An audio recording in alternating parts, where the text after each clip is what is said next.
देश में एक साथ चुनाव पर कोविन समिति के साथ खाका साझा करेगा विधि आयोग, हो सकते हैं कई बड़े फैसले। विधि आयोग देश में एक साथ चुनाव कराने पर अपना खाका यानी कि रोड मैप पूर्व राष्ट्रपति रामनाथ कोविंद की अध्यक्षता वाली उच्च स्तरीय समिति के साथ अगले सप्ताह साझा करेगा। देश में एक साथ चुनाव किस तरह कराए जा सकते हैं, इस पर विचार जानने के लिए समिति ने विधि आयोग को 25 अक्टूबर को आमंत्रित किया है।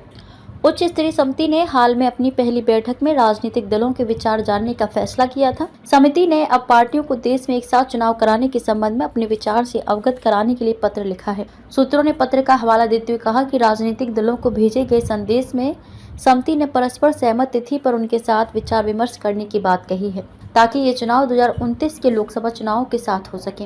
पार्टियों को अगले 3 महीनों में अपने विचार लिखित रूप में भेजने का विकल्प भी दिया गया है। जस्टिस ऋतुराज अवस्थी की अध्यक्षता वाला विधि आयोग कार्यकाल को बढ़ाकर या घटाकर सभी विधानसभा चुनावों को एक साथ कराने के फॉर्मूले पर काम कर रहा है, ताकि ये चुनाव 2029 के लोकसभा चुनावों के साथ कराए जा सके। विधानसभाओं के कार्यकाल को कम करने या बढ़ाने का सुझाव। विधि आयोग लोकसभा, विधानसभाओं और स्थानीय निकायों के लिए साझा मतदाता सूची सुनिश्चित करने के संबंध में तंत्र तैयार कर रहा है, ताकि लागत और जनशक्ति के उपयोग को कम किया जा सके।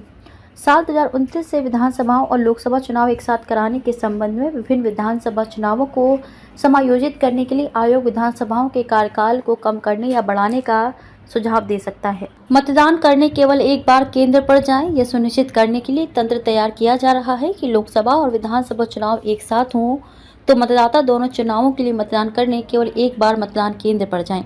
सूत्रों ने कहा कि क्योंकि विधानसभा और संसदीय चुनाव कई चरणों में होते हैं, इसलिए आयोग इसके लिए तौर तरीकों पर काम कर रहा है कि मतदाता को 2 चुनावों के लिए अपना वोट डालने को लेकर एक से अधिक बार मतदान केंद्रों पर न जाना पड़े। सूत्रों के मुताबिक आयोग का विचार है कि विधानसभा और संसदीय चुनाव एक साथ कराए जा सकते हैं।